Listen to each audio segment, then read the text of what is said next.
la verbena debajo de la hoja, debajo de la hoja, debajo de la hoja de la verbena.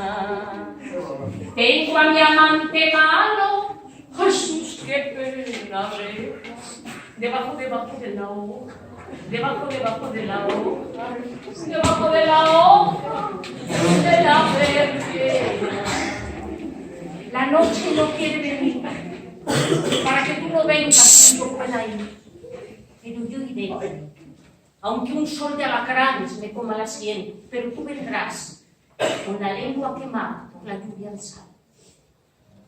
Debajo de la hoja de la lechuga, debajo de la hoja, debajo de la hoja, debajo de la hoja de la lechuga. Tengo a mi amante mano con calentura, debajo de la hoja, debajo de la hoja de la lechuga. El día no quiere venir para que tú no vengas ni yo pueda ir, pero yo iré entregando a los sapos el mordido clavel, pero tú vendrás por las turbias cloacas de la oscuridad.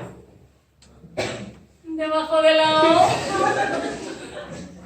Hay un cocinero en la televisión que al final, cuando termina sus platos, pone encima...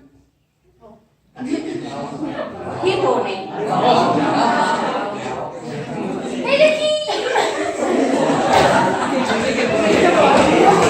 Debajo de la hoja del perejil, debajo de la hoja, debajo de la hoja, debajo de la hoja del perejil.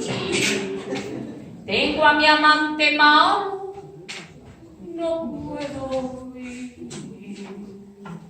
Ni el día ni la noche quieren venir para que yo por ti muera y tú mueras por mí. Debajo de la hoja del perejil.